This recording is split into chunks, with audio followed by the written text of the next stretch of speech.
दिवाली के दिन माता लक्ष्मी की इस कथा को पढ़ने के बाद ही पूजा को संपूर्ण माना जाता है। धन वैभव लक्ष्मी की पूजा अर्चना युगों युगों से होती आ रही है। कहते हैं आर्थिक स्थिति अगर मजबूत करनी है तो माता लक्ष्मी का प्रसन्न करना जरूरी है। हम आपको माता लक्ष्मी और उनकी सहेली की एक पौराणिक कहानी बताने जा रहे हैं। क्या आप जानते हैं कि आप भी मां लक्ष्मी के दोस्त बन सकते हैं? भक्तों से ज्यादा वो अपने दोस्तों से प्रसन्न होती हैं और धन धान्य से उनका जीवन संपन्न कर देती है। अगर आपने अब तक दिन रात उनकी पूजा की है और आपको अभी तक कोई शुभ परिणाम नहीं मिले तो आप ये कहानी पढ़ें। इसी कहानी में ऐसा उपाय छिपा है जिससे आप सुख समृद्धि और धन कमा पाएंगे। लक्ष्मी माता की दोस्ती आपको बेड़ा पार कर देगी। कहते हैं जीवन में अच्छे दोस्त मिल जाएं तो आधी से ज्यादा परेशानियां यूं ही दूर हो जाती है। जीवन की आधी से ज्यादा परेशानियां धन से जुड़ी भी होती है। ऐसे में अगर आप माता लक्ष्मी से पक्की दोस्ती कर लेंगे तो आपके घर के भंडार कभी खाली नहीं होंगे। तो आइए जानते हैं माता लक्ष्मी और उनकी सहेली की कहानी। पौराणिक कथाओं में से एक है देवी लक्ष्मी और उनकी सहेली की कहानी। एक बार की बात है, दूर गांव में एक लड़की अपने पिता के साथ रहती थी। वो नियमपूर्वक हर रोज पीपल के पेड़ पर जल चढ़ाने जाती थी।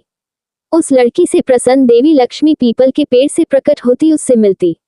ऐसे ही कुछ दिन गुजरते चले गए। एक दिन माँ लक्ष्मी ने उससे पूछा कि क्या तुम मेरी दोस्त बनोगी? लड़की ने सोचा, पेड़ से निकलती माता लक्ष्मी भला मेरी सहेली क्यों बनना चाहती हैं? उसके माँ लक्ष्मी से कहा कि मैं अपने पिता से पूछकर बताऊंगी। घर जाकर उस लड़की ने अपने पिता को सारी बात बताई।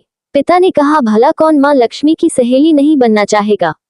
उनकी कृपा से जीवन में उन्नति और तरक्की के मार्ग खुल जाते हैं। अगले दिन वो लड़की फिर पीपल पर जल चढ़ाने गई।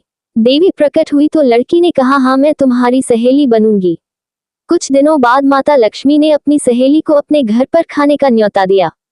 जब सहेली माँ लक्ष्मी के घर पहुंची तो उन्होंने उसे शाल दुशाला ओढ़ने के लिए दिया, रुपये दे, सोने की चौकी, सोने की थाली में 36 प्रकार का भोजन व्यंजन करा दिया। जब सहेली लौटने लगी तो माता लक्ष्मी ने कहा कि तुम भी मुझे अपने घर बुलाना। लड़की ने हाँ कहा और वो घर चली गई। माता लक्ष्मी की सहेली घर में उदास बैठकर सोच रही थी कि जब वो मेरे घर आएंगी तो मैं क्या करूंगी। उसने अपने पिता को ये बात बताई। पिता ने कहा कि गोबर मिट्टी से चौका लगाकर घर की सफाई कर ले, 4 मुख वाला दिया जलाकर लक्ष्मी जी का नाम लेकर रसोई में बैठ जाना।